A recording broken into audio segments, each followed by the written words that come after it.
നമസ്കാരം. മലയാളി വാർത്ത ആനുകാലികത്തിലേക്ക് സ്വാഗതം. ഇറാനിൽ ഇസ്രായേൽ ഒരു ആക്രമണം നടത്തുമോ? ഈ ഒരു ചോദ്യത്തിനാണ് ഇപ്പോൾ ഉത്തരമായിരിക്കുന്നത്. കഴിഞ്ഞ ദിവസങ്ങളിലെല്ലാം തന്നെ ഇസ്രായേലിന്റെ അറ്റാക്ക് അവിടെ തുടർന്നുകൊണ്ടിരിക്കുകയായിരുന്നു. ഈ ഒരു സമയത്ത് അമേരിക്ക നേരിട്ട് ഇറങ്ങിയിട്ടില്ലെങ്കിലും പൂർണ്ണ പിന്തുണ ഇസ്രായേലിന് നൽകിക്കൊണ്ട് അവിടെ പുറകിൽ ഒരു ശക്തിയായി തന്നെ നിൽക്കുന്നുണ്ടായിരുന്നു. കഴിഞ്ഞ ദിവസം അടക്കം ട്രംപ് നടത്തിയിട്ടുള്ള പ്രസ്താവനയിൽ പറഞ്ഞിരുന്നത് 2 ആഴ്ച സമയം കൊടുത്തിട്ടുണ്ട്, അല്ലെങ്കിൽ ഒരു അത്രയും 14 ദിവസത്തിനുള്ളിൽ ഒരു തീരുമാനം ഉണ്ടാകുമെന്നാണ്. പക്ഷേ ഇന്ന് വളരെ കൃത്യമായിട്ടുള്ള പ്ലാനിങ്ങോട് കൂടി തന്നെ ഇന്ന് പുലർച്ചെ നമ്മുടെ ഇന്ത്യൻ സമയം പുലർച്ചെ 4 മണിക്കാണ് ഇറാനിൽ അമേരിക്ക അറ്റാക്ക് നടത്തിയിട്ടുണ്ട് എന്നുള്ള വാർത്തകൾ, ബ്രേക്കിംഗ് ന്യൂസുകൾ വന്നുകൊണ്ടിരുന്നത്. പ്രധാനപ്പെട്ട 3 ആണവ കേന്ദ്രം ലക്ഷ്യമിട്ടുകൊണ്ടാണ് അവിടെ അമേരിക്ക ഒരു പ്രിസിഷൻ അറ്റാക്ക് നടത്തിയിരിക്കുന്നത്. അവിടെ സിവിലിയൻസിന് നേർക്കോ ഒന്നും തന്നെ യാതൊരു തരത്തിലുള്ള അവരെ കേന്ദ്രീകരിച്ചുകൊണ്ടുള്ള ആക്രമണം നടത്തിയിട്ടില്ല എന്നാണ് അറിയാൻ സാധിച്ചത്. അപ്പോൾ ഏതായാലും 3 ഏറ്റവും പ്രധാനപ്പെട്ട ആണവ കേന്ദ്രങ്ങൾ ലക്ഷ്യമിട്ടുകൊണ്ടുള്ള ഒരു അറ്റാക്കാണ് അമേരിക്ക നടത്തിയിരിക്കുന്നത്. ഒന്ന് ഇറാനിലെ ഫോർദോ, നദാൻസ്, എസ്ഫഹാൻ, ഈ 3 ആണവ കേന്ദ്രങ്ങൾ ഇറാന്റെ ഒരു വലിയ ശക്തി കേന്ദ്രങ്ങൾ തന്നെയായിരുന്നു ഇവിടെ. ഈ പറയുന്ന പ്രത്യേകിച്ച് ഈ ഫോർദോ ആണവ കേന്ദ്രത്തിലൊക്കെ തന്നെ എന്താണ് നടക്കുന്നത്, 3 ആണവ കേന്ദ്രത്തിലും അതിനിടയിൽ ഭൂഗർഭ അറയിൽ എന്താണ് ഇറാൻ നടത്തുന്നത് എന്നതിനെ കുറിച്ചിട്ട് ഇസ്രായേലിന്റെയോ അതുപോലെ തന്നെ അമേരിക്കയുടെയോ ചാരക്കണ്ണുകൾക്കൊന്നും തന്നെ കണ്ടുപിടിക്കാൻ സാധിച്ചിട്ടില്ല. അത് തന്നെയായിരുന്നു ഈ 3 രാജ്യങ്ങളെയൊക്കെ തന്നെ ആശങ്കയിൽ നിർത്തിയിട്ടുണ്ടായിരുന്നത്. ഏതായാലും ഇപ്പോൾ ഈ കേന്ദ്രങ്ങളിലാണ് അറ്റാക്ക് നടത്തിയിട്ടുള്ളത്. ഇനി അവിടെ ഒരു ആണവ ചോർച്ച നടന്നിട്ടുണ്ടോ എന്നുള്ളതൊക്കെ തന്നെ ആശങ്ക ഉയർത്തുന്ന ഒരു കാര്യമാണല്ലേ? തീർച്ചയായിട്ടും. അതായത് നമുക്ക് ഈ പ്രിസൈസ്ഡ് അറ്റാക്ക് എന്ന് പറയുന്നത് കൃത്യമായി തന്നെയാണ് നടത്തിയിരിക്കുന്നത്. അമേരിക്കൻ സമയം 6 മണിക്കും ഇറാൻ സമയം 2 മണിക്കും പുലർച്ചെ 2 മണിക്കുമാണ് ഈ ഒരു സംഭവം ഉണ്ടായിരിക്കുന്നത്.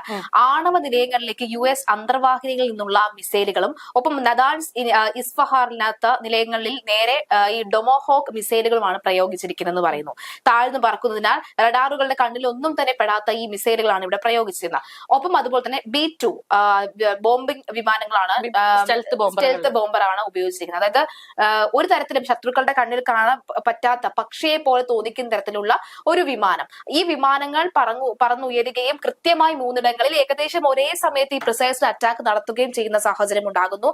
കൃത്യമായി തന്നെ അറ്റാക്ക് കഴിഞ്ഞ് ഈ 10ഓളം വരുന്ന വിമാനങ്ങൾ തിരിച്ച് അമേരിക്കയിലേക്ക് എത്തിയെന്നും രാജ്യത്തെ അഭിസംബോധന ചെയ്യുന്ന വഴിക്ക് ട്രംപ് പറയുന്നുണ്ടായിരുന്നു. അതായത് ട്രംപാണ് ആദ്യം ട്വീറ്റ് ചെയ്തത്, ഞങ്ങൾക്ക് വേണ്ടത് സ്വാതന്ത്ര്യവും സമാധാനവുമാണ് വേണ്ടത്, അതുകൊണ്ട് തന്നെയാണ് സ്വാതന്ത്ര്യമല്ല മറിച്ച് സമാധാനമാണ് ഞങ്ങൾക്ക് വേണ്ടത്, അതുകൊണ്ടാണ് ഇറാന്റെ ആണവ കേന്ദ്രങ്ങൾ ഞങ്ങൾ ലക്ഷ്യമിട്ടത് എന്നാണ് പറയുന്നത്. ഞങ്ങളുടെ ലക്ഷ്യം ഇറാന്റെ ആണവ കേന്ദ്രം മാത്രമാണ് എന്നും അത് ഉന്നം പഴയ്ക്കാതെ സാധിച്ചു എന്നുമാണ് ട്രംപ് ഇപ്പോൾ ട്വീറ്റ് ചെയ്തിരിക്കുന്നത്.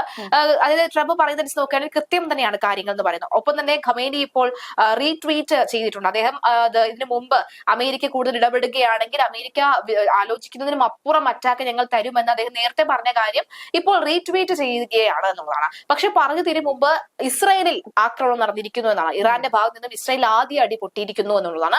ഇസ്രായേലിന്റെ തലസ്ഥാനത്തിലൊക്കെ തന്നെ ടെല്ലവീവിലൊക്കെ തന്നെ വലിയ രീതിയിലുള്ള സ്ഫോടനങ്ങൾ ഉണ്ടായിരിക്കുന്നുണ്ടെന്നുള്ള റിപ്പോർട്ടുകൾ വരുന്നുണ്ട്. ഇതിലിപ്പോ കഴിഞ്ഞ ദിവസങ്ങളിലൊക്കെ തന്നെ റഷ്യയും ചൈനയും അടക്കം ആദ്യമേ ഒരു സൂചന നൽകിയിട്ടുണ്ടായിരുന്നു. ഇറാൻ ആക്രമിച്ചു കഴിഞ്ഞാൽ തീർച്ചയായിട്ടും അവരും ഒപ്പം കൂടും, അവരുടെ ഭാഗത്തു നിന്നും ആക്രമണം ഉണ്ടാകും, സഹായിക്കും, ഇറാനെ സഹായിക്കാൻ എത്തുമെന്നുണ്ടായിരുന്നു. ഇപ്പോൾ ആ വാക്കുകൾക്കൊക്കെ തന്നെ, അതായത് വമ്പൻ ശക്തികളാണ് റഷ്യയും ചൈനയും, അവരുടെ വാക്കുകൾക്കൊക്കെ തന്നെ പുല്ലുവില കൽപ്പിച്ചുകൊണ്ടാണ് അമേരിക്ക ഒരു ആക്രമണത്തിന് ഇപ്പോൾ മുൻകൈ എടുത്തിരിക്കുന്നത്. എനിക്ക് തോന്നുന്നു ട്രംപ് അധികാരത്തിലേറിയ ഒരു 5-6 മാസം പിന്നിടുമ്പോൾ വളരെ നിർണായകമായിട്ടുള്ള ഒരു തീരുമാനമാണ് അദ്ദേഹം എടുത്തിരിക്കുന്നത് എന്നും കൂടി നമുക്ക് പറയേണ്ടി വരും. മാത്രമല്ല ഇപ്പോൾ റഷ്യയെ സംബന്ധിച്ച് നോക്കുകയാണെങ്കിൽ റഷ്യയുടെ ഒരു വെല്ലുവിളി, റഷ്യക്ക് നേരെയും കൂടി ഒരു വെല്ലുവിളി ഉണ്ടെന്ന് പറഞ്ഞു. കാരണം ഈ ഫത്താഹ് പോലെയുള്ള മിസൈലുകൾ, അതുപോലെ തന്നെ ആ ഫോർദോ ആണവ നിലയത്തിന്റെ ഈ മലയിടുക്കിലുള്ള മലയുടെ ഈ മടക്കിലായിട്ടുള്ള ഈ അന്തർവാഹിനികളും അതുപോലെ തന്നെ ആണവ കേന്ദ്രങ്ങളുമാണ്. ഈ ആണവ കേന്ദ്രങ്ങളിലുള്ള പൂർണ്ണ സുരക്ഷ നൽകിയിരിക്കുന്നത് ഇറാന് സുരക്ഷ നൽകുന്നത് റഷ്യയാണ്. റഷ്യയുടെ S-300 എന്ന് പറയുന്ന ഈ സംരക്ഷണ കവചമാണ് അവിടെ ഉള്ളത്.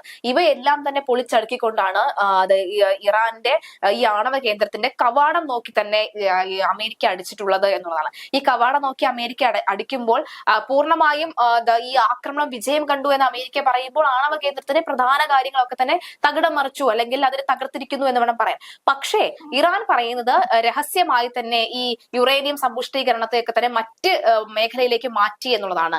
ഒരു കാരണവശാലും യുറേനിയം സമ്പുഷ്ടീകരണം ഒന്നും തന്നെ ഇപ്പോൾ ഈ നിലവിലെ സാഹചര്യത്തിൽ അമേരിക്കയുടെ ഇസ്രായേലിന്റെ കണ്ണുവെട്ടിച്ച് ഇനി അന്തർവാഹിനികൾ വഴിയായിരുന്നാലോ ഭൂഗർഭ അറകൾ വഴിയായിരുന്നാലോ അല്ലെങ്കിൽ അല്ലാതെ കരമാർഗം ഒന്നും തന്നെ നിലവിൽ ഏതായാലും ഈ ഒരു സാഹചര്യത്തിൽ ഇറാൻ ഇറാന് മാറ്റാൻ സാധിക്കില്ല എന്നുള്ളത് വളരെ വ്യക്തമായ കാര്യമാണ്. പക്ഷെ ഇപ്പോൾ എനിക്ക് തോന്നുന്നു അതിന് ലോകത്തോട് വിളിച്ചു പറയുകയാണ്, ഞങ്ങൾക്ക് എന്ത് ചെയ്താലും ഞങ്ങൾക്ക് ഇവിടെ ഒന്നുമില്ല എന്നുള്ള ഒരു മട്ട് അത് ലോകത്തിന് മുന്നിൽ അഭിനയിക്കുകയാണോ എന്നറിയില്ല.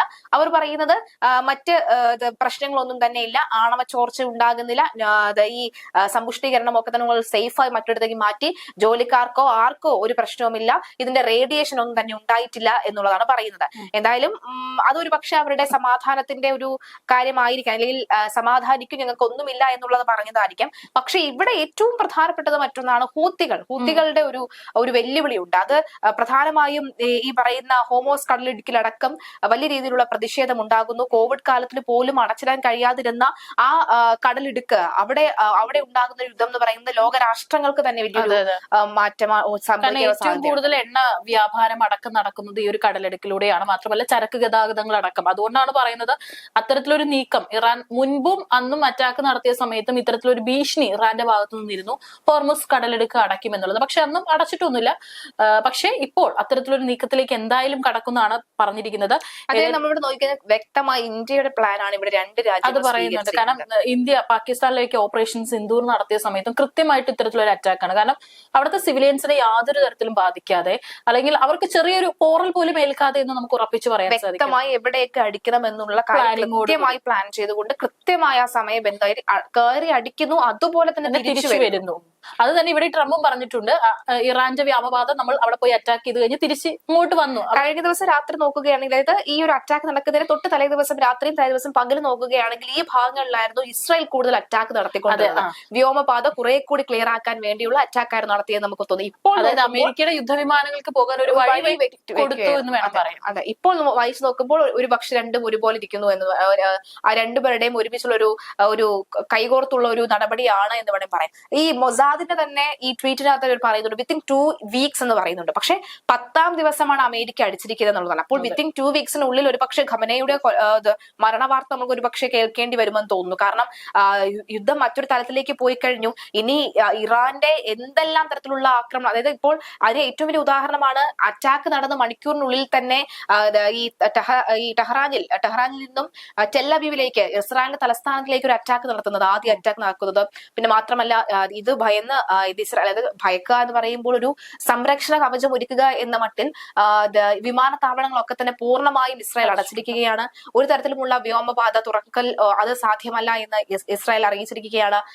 ഇനി വരുന്ന 48 മണിക്കൂർ എന്ന് പറയുന്നത് വളരെ നിർണായകം തന്നെയാണ്. കാരണം അമേരിക്ക ഇങ്ങനെ അടിച്ചു കഴിഞ്ഞു കഴിഞ്ഞാൽ അവർ ചുമ്മാ നോക്കി നിൽക്കില്ല ഇറാൻ.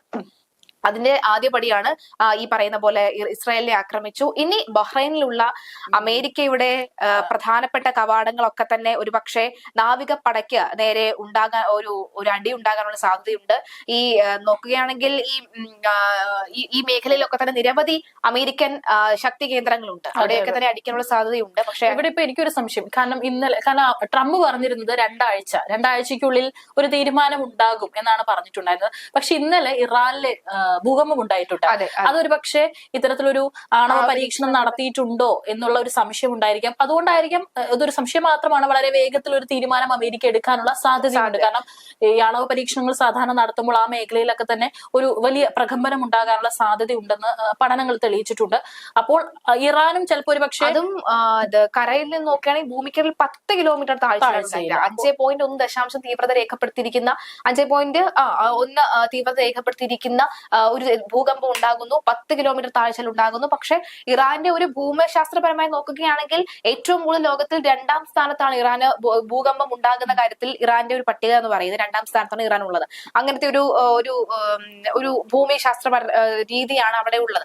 പക്ഷെ എന്നിരുന്നാൽ പോലും ഒരു യുദ്ധ സാഹചര്യം നിൽക്കുന്ന, സമാനമായ രീതി നടന്നുകൊണ്ടിരിക്കുന്ന ഈ ഘട്ടത്തിൽ ഉണ്ടാകുന്ന ഇത്രയും വലിയൊരു പ്രകമ്പനം, അല്ലെങ്കിൽ പ്രകമ്പനം നമ്മളെ ഭയപ്പെടുത്തുന്ന ഒന്ന് തന്നെയാണ്. കഴിഞ്ഞ ദിവസവും ഈ നമ്മുടെ ഈ ആകാശത്തെ മൊബൈൽ പെന്റഗൺ, അമേരിക്കയുടെ മൊബൈൽ പെന്റഗൺ എന്നറിയപ്പെടുന്ന ഡൂംസ്ഡേ വിമാനം അടക്കം അമേരിക്കയിൽ എത്തിയിരുന്നു, വൈറ്റ് ഹൗസിൽ എത്തിയിരുന്നു. വൈറ്റ് ഹൗസിന്റെ ആ ഒരു ആകാശത്തൊക്കെ പറഞ്ഞതിന് ശേഷം ഒക്കെ തന്നെ അവിടെ സജ്ജമായിരുന്നു എന്നുള്ളതാണ്. അതായത് ആ ഒരു വിമാനം വരുമ്പോൾ തന്നെ നമ്മൾ ചിന്തിക്കുക, വരുന്ന മണിക്കൂറിൽ, വരുന്ന ദിവസങ്ങളിൽ തീർച്ചയായും ഒരു അറ്റാക്ക് ഉണ്ടാകുമെന്ന്. കാരണം നമ്മൾ കഴിഞ്ഞ ദിവസമേ ആ ഒരു വിശകലനം നടത്തിയതാണ്.